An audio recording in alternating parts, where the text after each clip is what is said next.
There we go. We just started recording. Okay, Fab, have you attempted to print anything out to look at the videos or anything? Have they worked for you?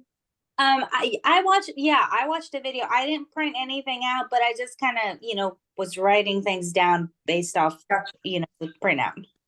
Perfect. Okay. Well, as long as you're getting what you need, that's what the key here is. I just want to make sure that you're getting what you need. So as long as that's working out, then good. Okay, we are going to start this morning with just a little bit of it's like a very short review, and we're only covering 2 laws today. These are very in-depth laws, and so when I started into doing law number 8, I was just like, this is just too much in one week. So next week we're going to do 8, 9, and 10 because those are not quite as long. It's not quite as thorough as these two are. So today we're just doing 6 and 7. But I want to what we've been talking about is being focused and planning and intentionality. So we're going to pause right here for just a minute and we're going to remember why we're doing this, which is the planning intentionality. And so we are learning how to grow to reach our potential. That's what this is about. So we want to just kind of keep that in mind. And a good way I put it, or that was actually put to me, someone sent this to me and I was like, I love this, was they said that elevate your daily routine for a life-altering purpose.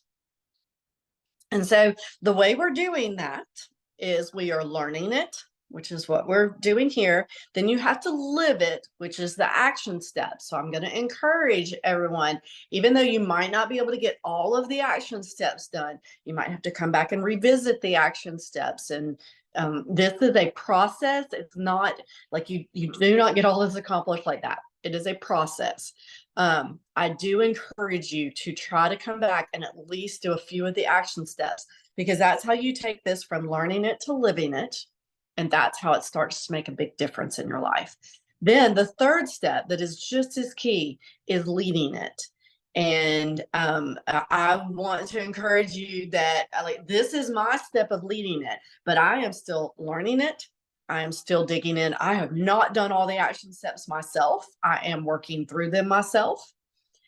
But you do not want to wait till you're perfect at it to lead it.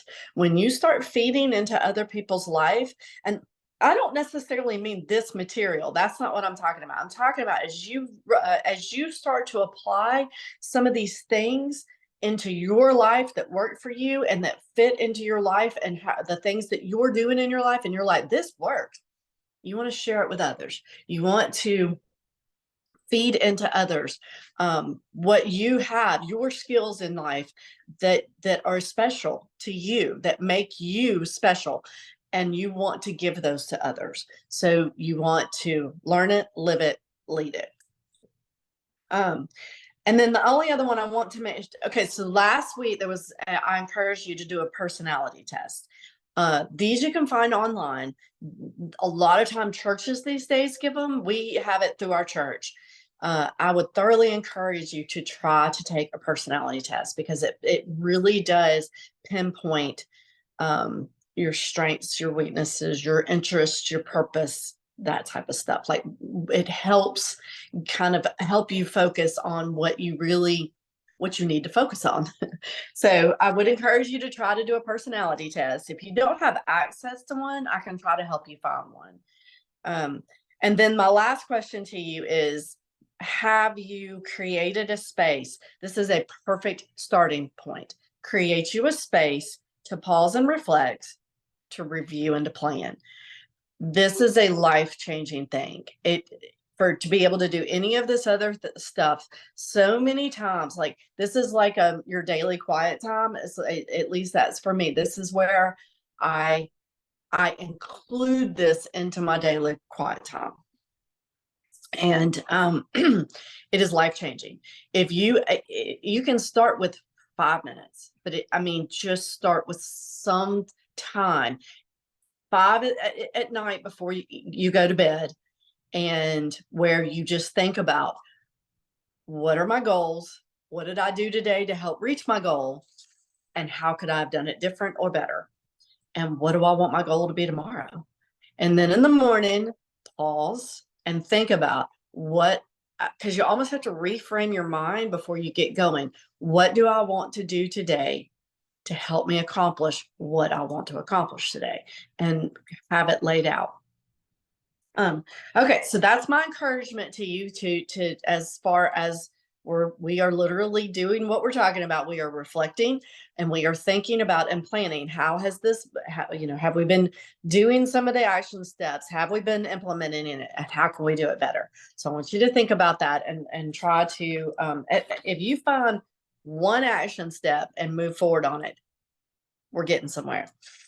Okay, so we are going to start now with the law of law number 6, which is the law of the environment. So growth thrives in conducive surroundings. And when I think about this, I think about every spring I want to do plants. I like to do my tomato plants, my cucumber plants, my pepper plants. And those are my most important ones that I like to do. I might do 1 or 2 others, but that's my favorite. So spring comes and I could easily just go buy the plants. I could go to a local, and get the plants.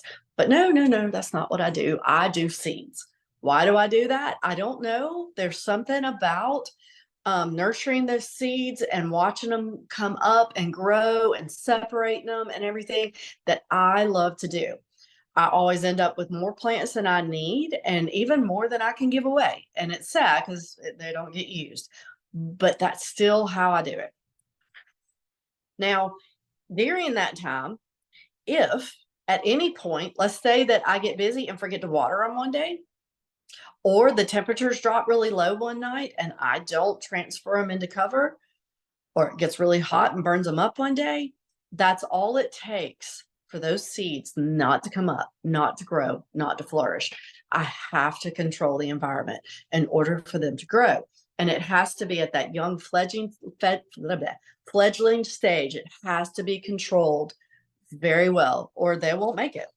So our environment, we have to have conducive surroundings in order to thrive.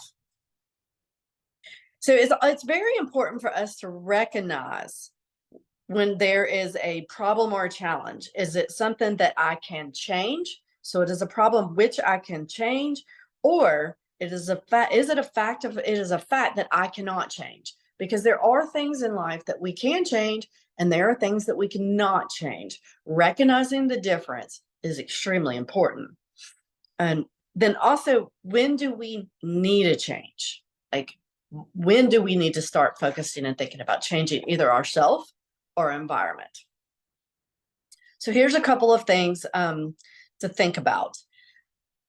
We must challenge ourselves to get out of our comfort zone. So if you are always at the top of your class, that's a very comfortable place to be. And what I mean by that, if you're at the best in your group at whatever it is you do, that's a comfort zone. So when we're in that comfort zone, we tend to want to stay in that comfort zone. And if you venture out of it, you're like, "Ooh, this isn't comfortable anymore."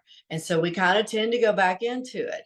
But the problem is that prevents growth. We have to push ourselves to get out of our comfort zone in order to grow. One of the things that we could, well, first, Nido Qubein, if you've never heard of him, he is one of my favorite speakers. I can't get into everything that he is, but he is awesome if you have the time to look him up.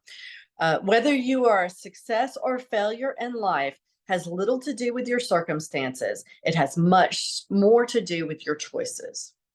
And he came here to the United States as a young person, like 18, I think he was, with like a dime.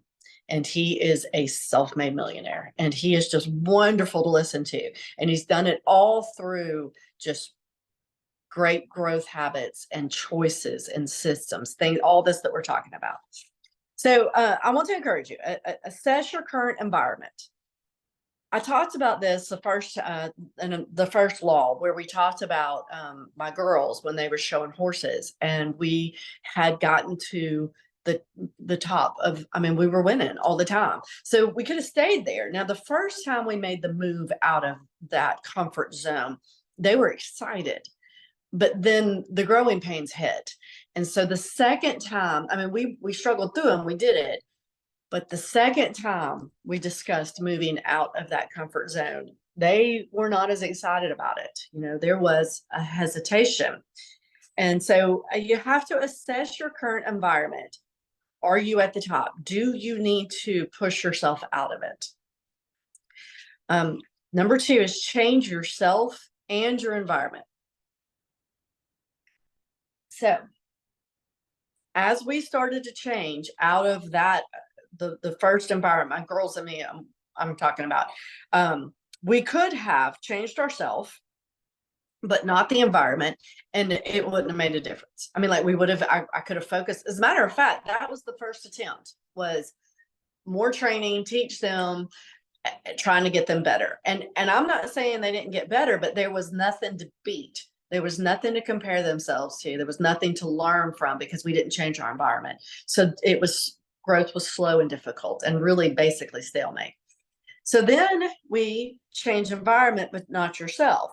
So as we did start to change our environment, I mean, we were changing ourselves a little bit, but we had to upgrade our outfits. We had to upgrade our care of the horse. We had to upgrade our level of competition, as far as not only the environment, but who we were and what we brought to the table. So as we started to change our environment and ourselves, growth became faster, and there was a lot more success in that.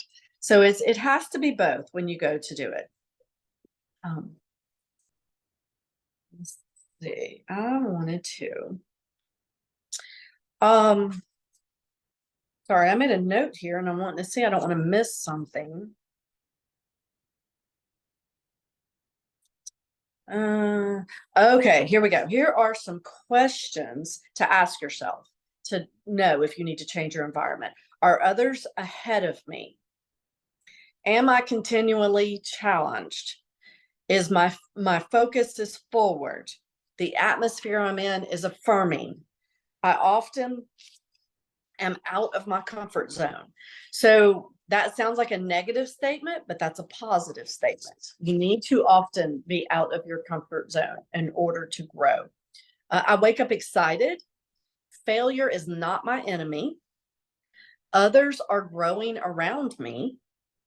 People desire change, and growth is modeled and expected. So as you evaluate these, if there are more of these that are not happening in your environment, then you need to start thinking about changing your environment.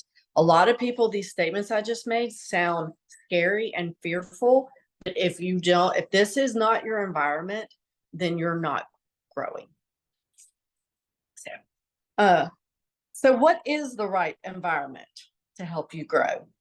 You have to evaluate if you have the right soil to grow in, what nourishes me. So this is something for you to figure out. But for me, it's growth. That's me. I thrive off of reading things, learning.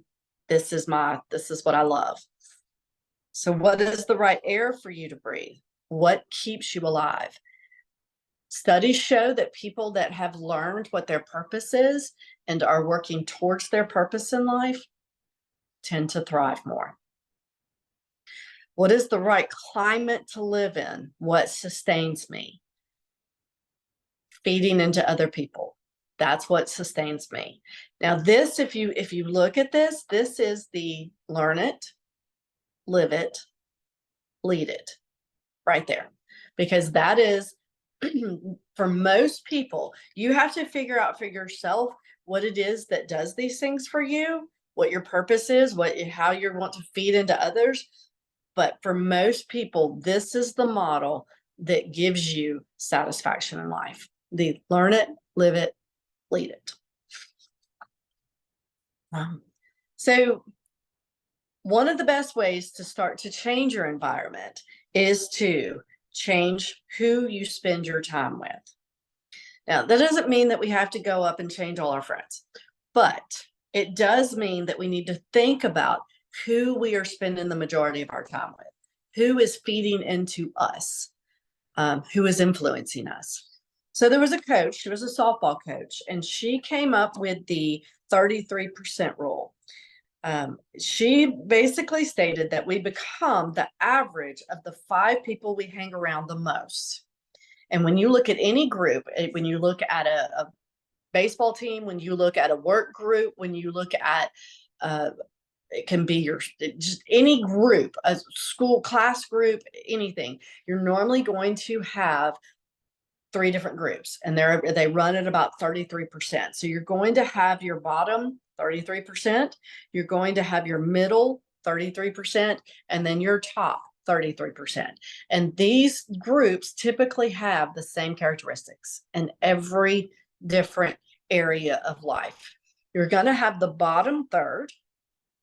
This group sucks the life out of you because nothing is ever good enough for them.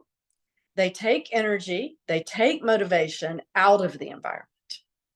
The middle third are happy and positive when things are going well, but down in times of adversity. Circumstances dictate their attitude. And then you have the top third, and your top third maintains a positive attitude even in tough times. They are leaders, they are influencers, and they are game changers. Those are the kind of people that we should try to be, and those are the kind of people that we should surround ourselves with. There's an old Italian proverb that says, keep company with good men, and you will increase their number. So focusing on who we are spending our time with, think about when you're around people, do they give you energy or do they suck the life out of you?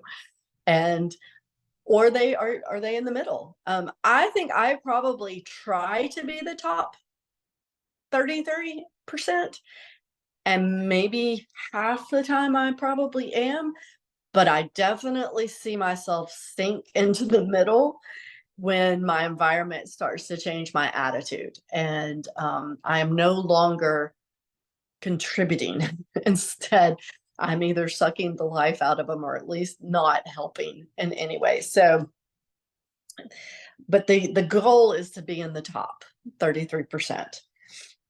So how are we going to do this? I mean, this sounds, yes, great.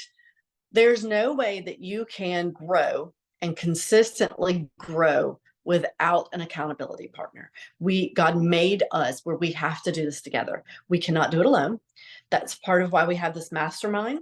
And I am in the process right now. I actually have a Facebook group that is a separate group. Like you have to be accepted into it, and I am developing it so that any people that participate in this mastermind can become a member of that group.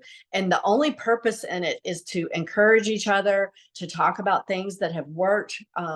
That's the purpose of the group. So that is an encouraging group, but within that group, I would encourage people to pick accountability partners.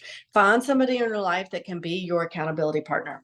The characteristics of a good accountability partner is someone that will love you unconditionally, someone that desires your success, someone that is mature, someone that will ask you agreed upon questions, and someone that will help you when you need them.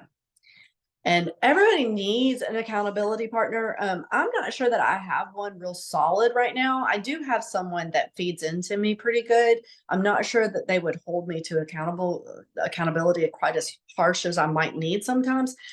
Linda, you know my friend Narda. She used to be my accountability partner. And if her and I talked more often, we talked just not quite as often.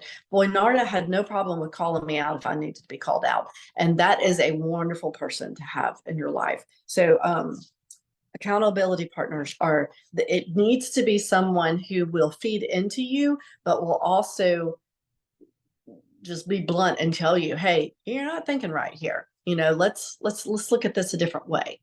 So those are great people to have in your life. So number 4, challenge yourself in your new environment.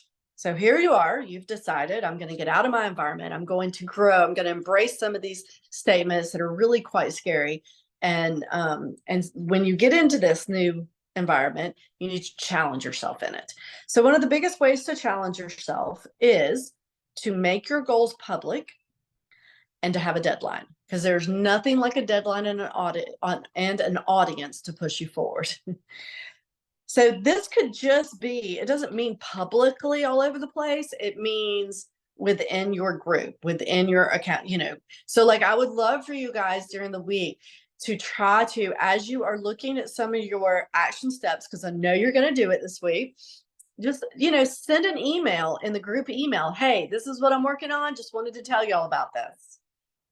Just kind of put it out there. And then that way, at the end of the week, we can be like, hey, were you able to do that? And know that you're not always going to be able to, but that's the whole thing. That's what you have to not view it as, well, I failed. No, you have a step that you're working towards. That's what this is. So it's not a fail. It is this is what I tried to do. This didn't work this way. What can I do better? How can I change this? Challenge yourself.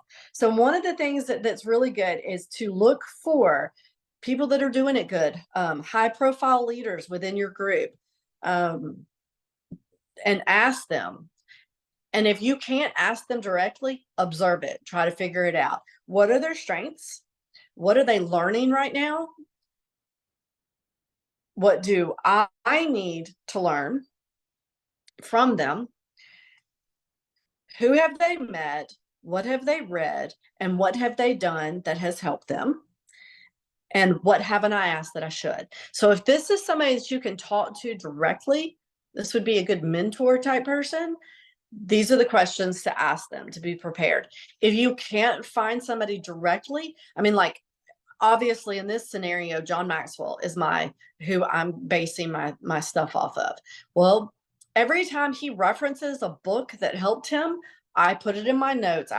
In my notes, I have books, and I might not get to read it immediately, but I put it in my notes. And that's a goal of a book for me to read at some point in time. So if he talks about different people that have influenced him in a certain area, I make a note of that person because I want to look into that person. I want to check out that person so that I can learn from them. All right. So number 5, focus on the moment. Today is when everything that's going to happen from now on begins. That is one of the things I want to really encourage you on. So often my note here is live in the moment. Do not live in the past or the future. Every time, like right now, make this the best moment of your day. But later on today, when you're meeting with a client or you're with someone else, make that the best moment of the day. Always focus on making the moment you're in the best moment. This will help you to not miss a moment. So many times, especially us women in our growing up years, and I'm sure men do it too, I just don't know their mindset as well. But I know that we so many times think it'll just be better when I get out of school. It'll be better when I get married. It'll be better when I have kids. I can't wait, or not even it'll be better, but I can't wait until. And instead of that, we really need to learn to make the most of the moment we're in. And to not tell us, well, we'll do that when. We'll do that next. Now, if they set some goals, I don't care if you set 3 goals, but do one thing each week that changes your daily habit, just one towards that goal. And if you can't do it every single day, so what? Celebrate the fact that you did it 2 of the days. Celebrate it. But just start with one thing and make it today. Like, think today, what is my goal? Do one thing. So move forward despite criticism. So as you do start to move forward, there's no doubt that Ralph Waldo Emerson said,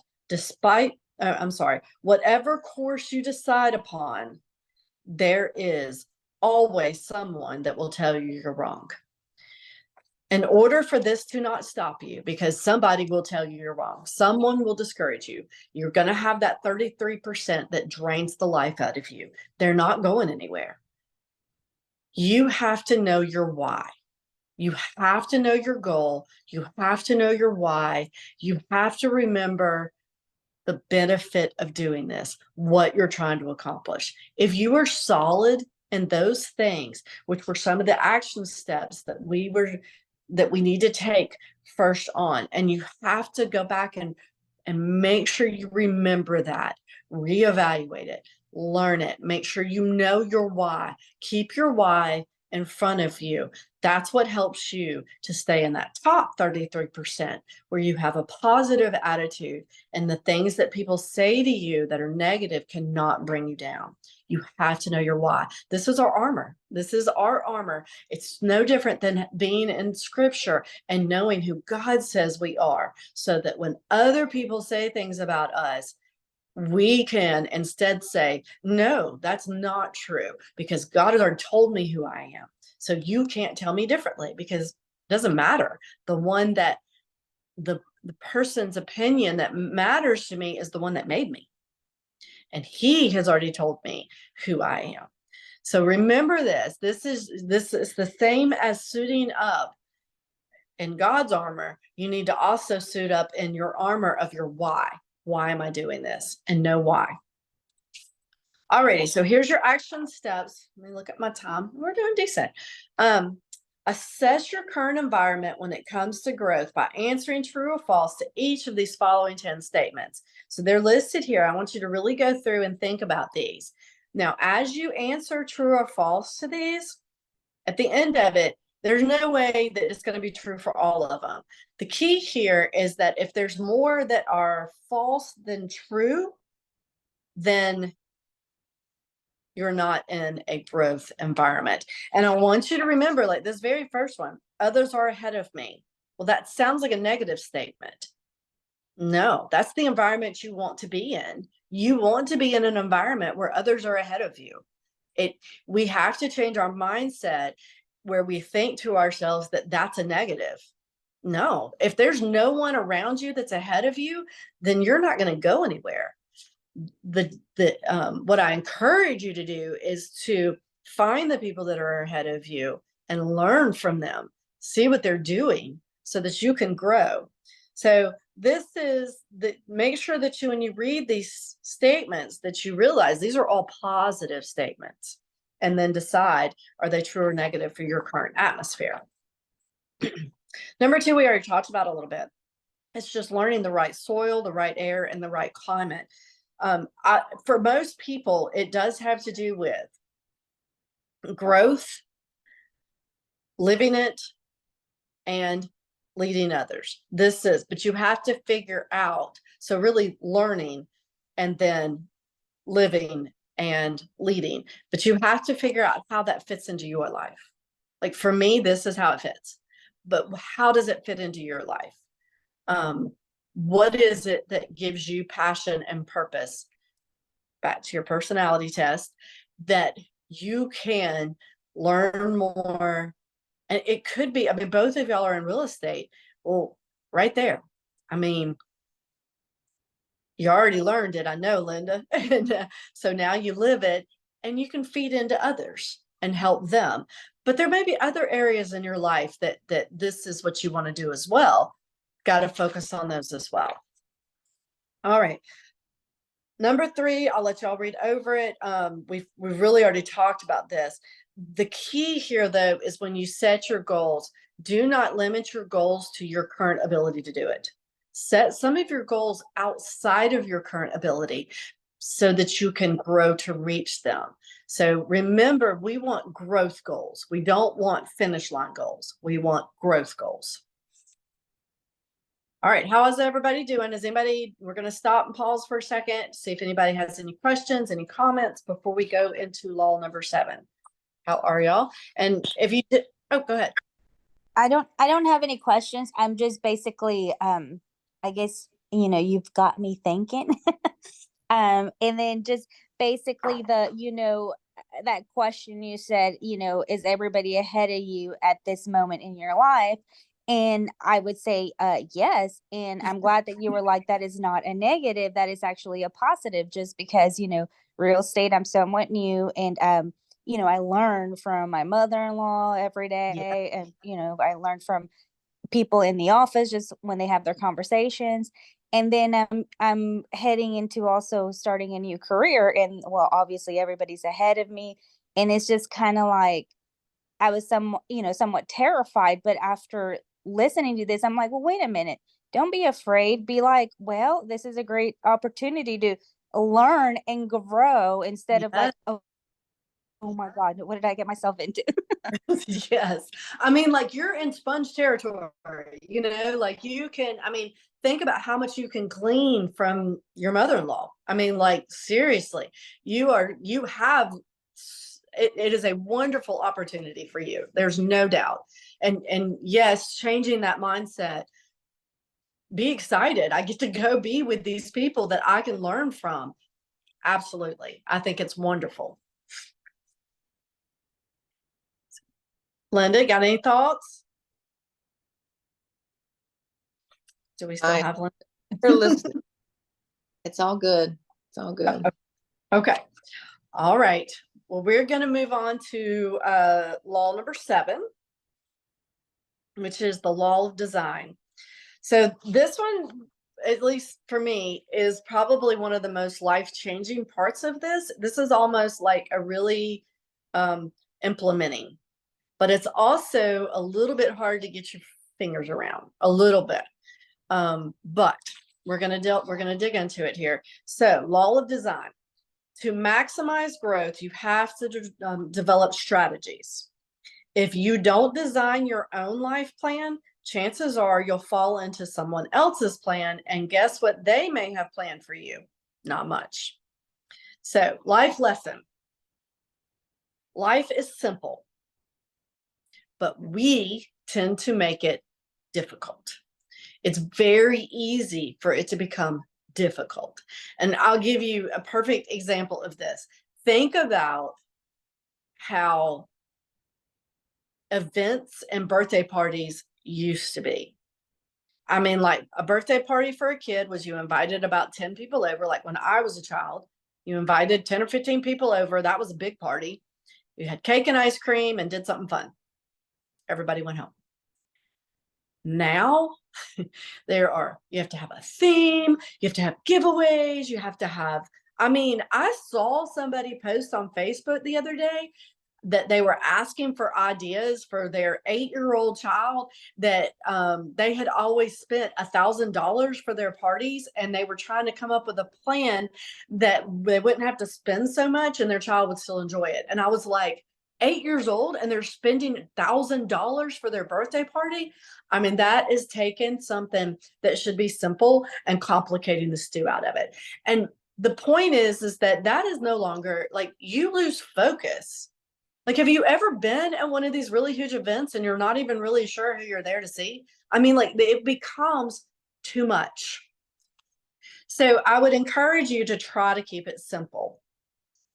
So the systems that we develop are the strategies that we have to develop in our daily activities.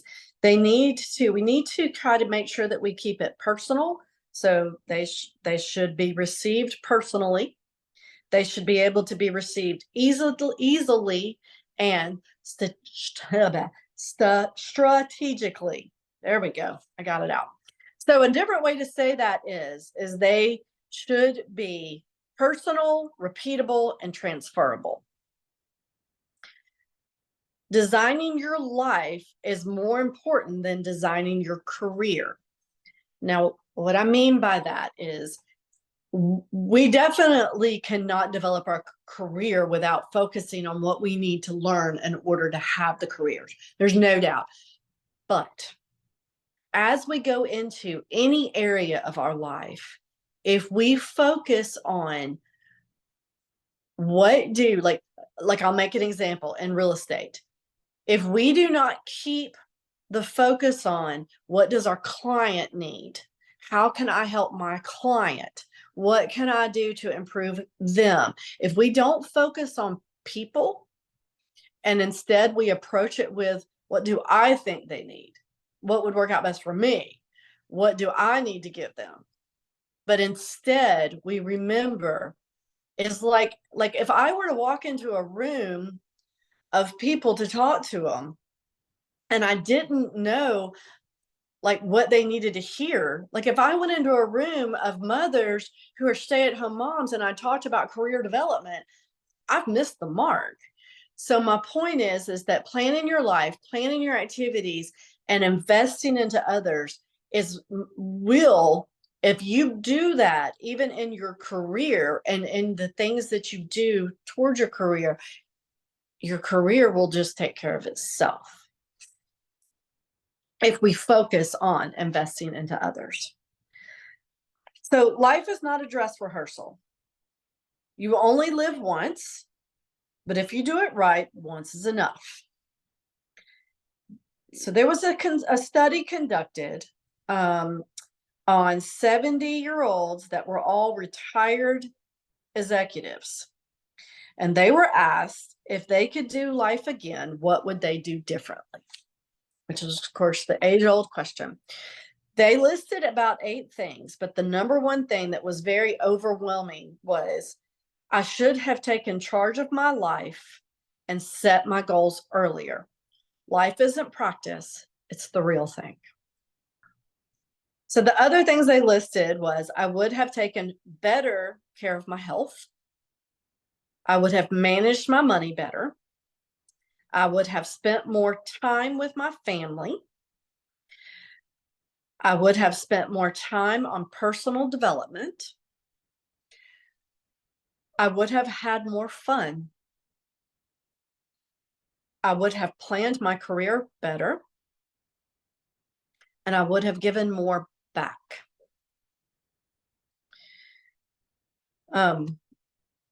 All of this is really what we've been talking about. This is talking about planning our life around taking better steps and feeding back into others. So in planning your life, multiply everything by 2. So as you sit down and you try to come up with strategies and systems and set goals and what am I going to try to accomplish?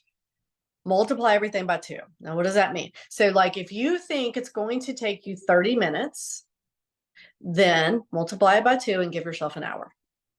If you think it's going to take $500, multiply it by 2 and set aside $1,000. And what this does is you may only spend the 500. It may only take you 30 minutes, but it creates margin in your life where you aren't stressed all the time running from one thing to the next to the one thing to the next. A little bit of margin in your life allows you to be able to focus more on what you need to do at the present and can reduce the stress in your life tremendously. As you've developed strategies, give yourself the time and the resources that you need. So develop strategies depend on systems. Systems permit ordinary people to achieve extraordinary results predictably. So what is a system? What do I mean by that? It is a process for predictably achieving a goal based on specific, orderly, repeatable principles and practices. All right, so I'm going to give you an example. One of my examples is I have a place where I walk in the door and I always hang my keys. Why do I do that? Because that habit keeps me from having to search for my keys. A second good example I have is I have it set up in the barn. I have a system of feeding the horses where it is easy for me to teach others to do. I've got everything that's supposed to be done written on the board. I've got everything set up where it's an easy get done. I have 10 horses down there and I can easily feed them from start to finish in 15 to 20 minutes. And that's a system that I have set up that is personable, that it is, I can transfer it over. It is easy for me to tell somebody else how to do it. I literally could get somebody in the barn that, as long as they know anything about horses, could follow my system and do it without me even being there. And it's very important to have those type of systems. A third one I can tell you, and I know this one sounds crazy and people are like, but when I'm turning the horses out, when I'm doing things, I have everything set up where I can do it one-handed. And that's because I always have a horse in my hand. So as I'm going through these gates and I'm turning horses out, I have I took the time to go through and set up all of the gates where it only takes one hand to unhook them, get the horse through, and hook it back. And that is so I'm not fumbling and trying. It makes it quick, easy, and gates don't get messed up and horses don't get out. It is a very simple system. These are the systems I'm talking about to set up in your life. Effective systems take the big picture into account. Unhappiness is not knowing what we want and killing ourselves to get it. I love that saying, because that's like, oh my. Effective systems make use of priorities. So what is most valuable? What is the most valuable use of my time right now?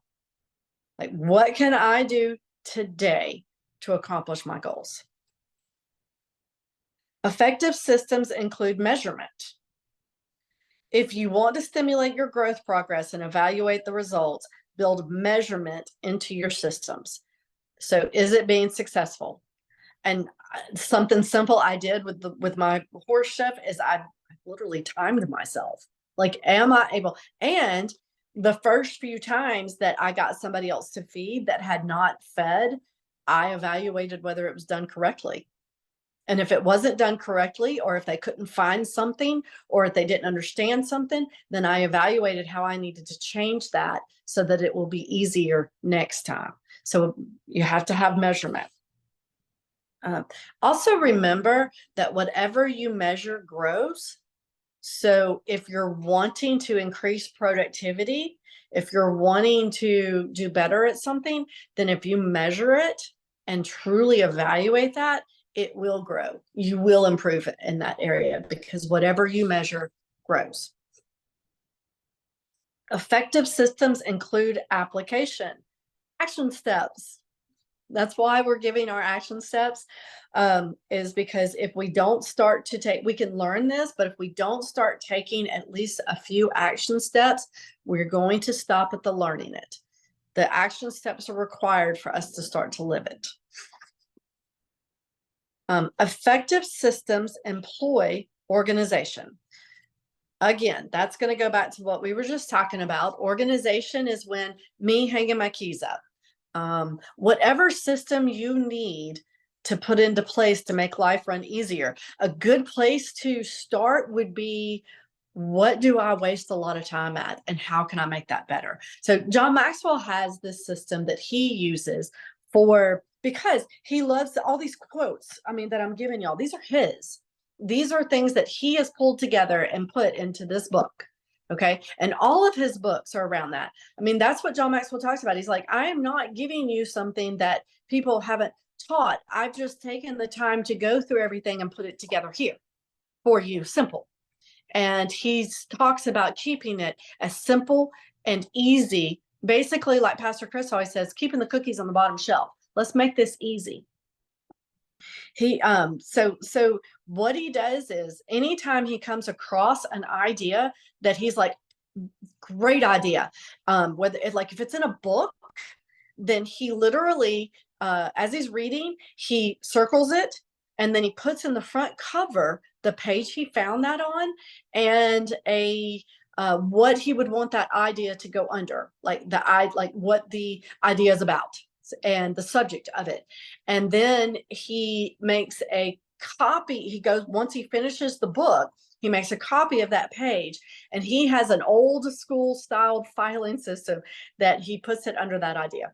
And so if something comes up and he's wanting to write something, then he's like, oh, I've got that file on those ideas. And he can go in and literally pull it out and it has what book it came out of and what page number. He's like, he's like, so many times people are like, where did I hear that?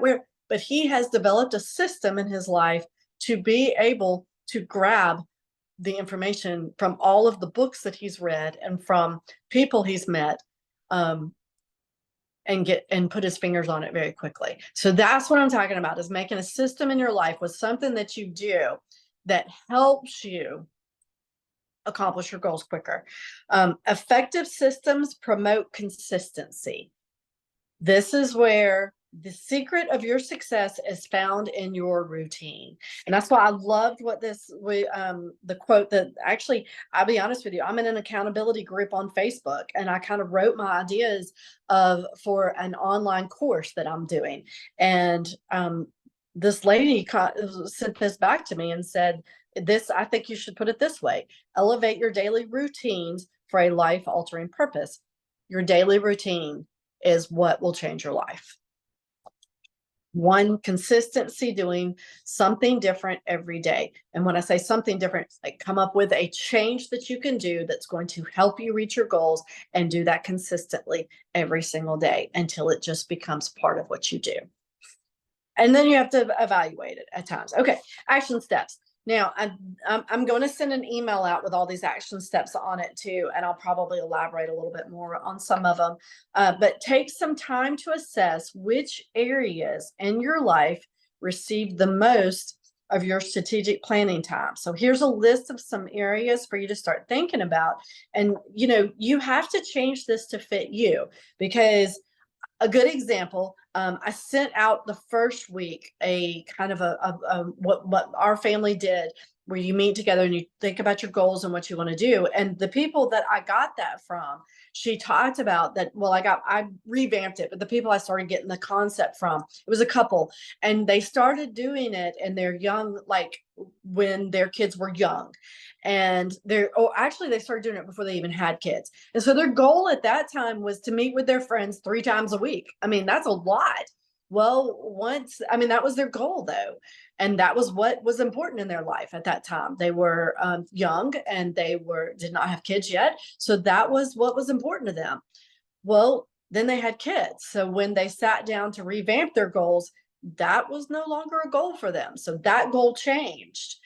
So you have to, it will change. You have to make these lists fit your life and your season of life that you're in right now, because it changes based on what's important. So evaluate that. Begin developing or refining, if you already have some systems for yourself that will maximize your time and increase your efficiency. So we cannot get more time in a day. However, I would encourage you that time works a little bit like a tithe.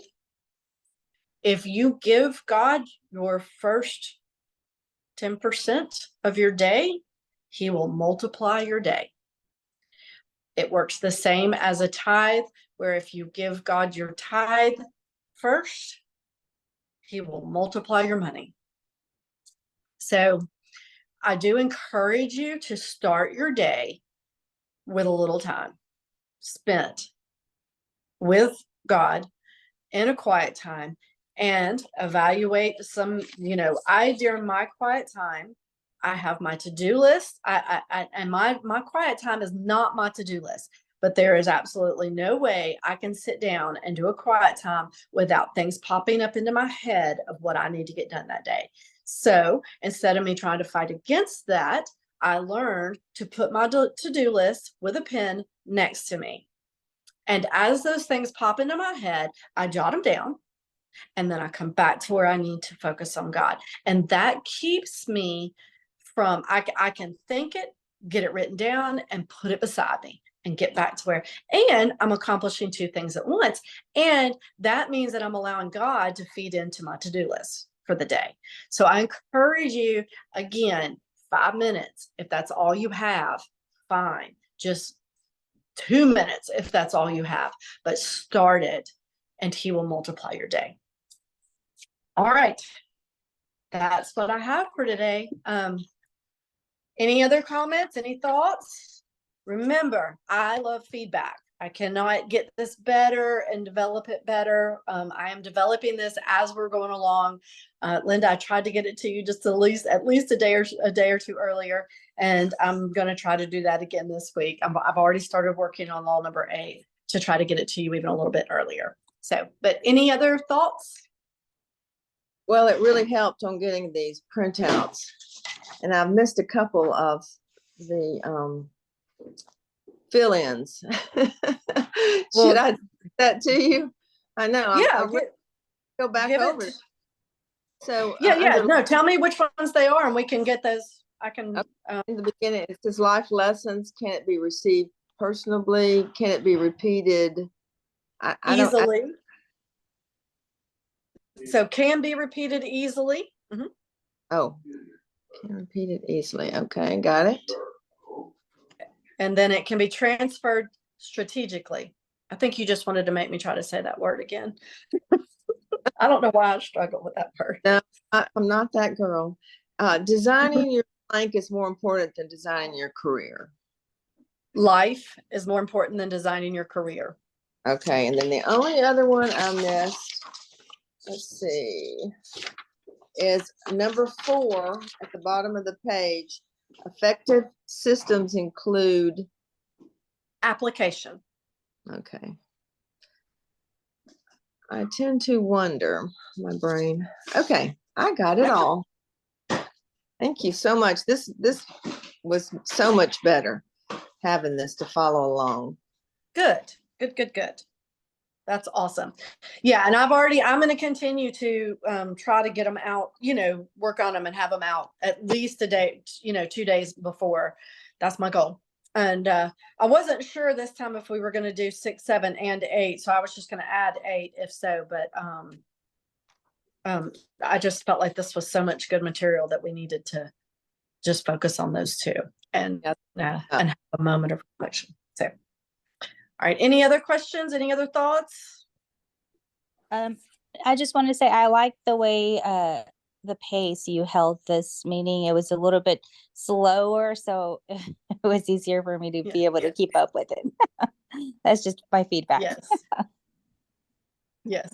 And I agree. And honestly, I love trying to keep this to a 6-week class because I think it's hard for people.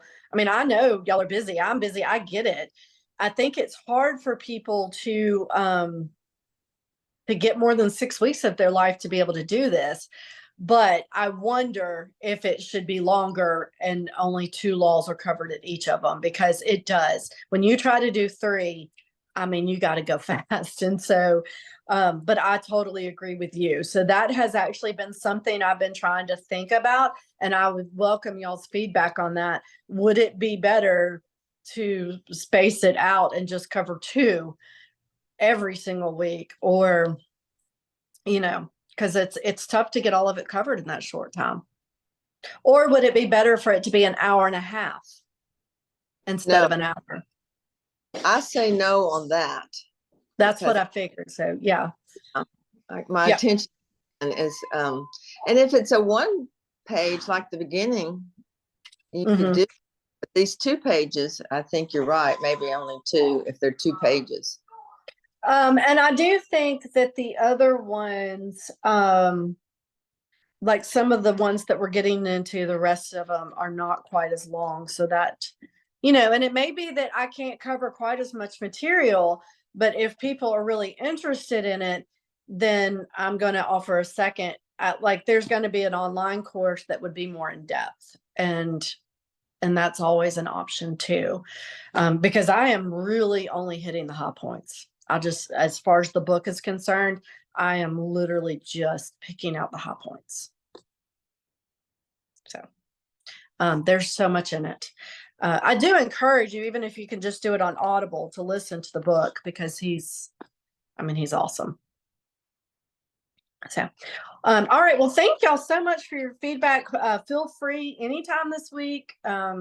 Love for y'all to, hey, I did my action step number 1. You can either do it in the text that's with everybody, or send it out, respond in the email. Either way, whatever you want to do. But would love to have some feedback. Love to encourage each other to get a little bit of accountability going on. Just, even just little bitty steps. Hey, I picked this to be my action step this week. This is my goal this week, and this is what I'm doing to reach it.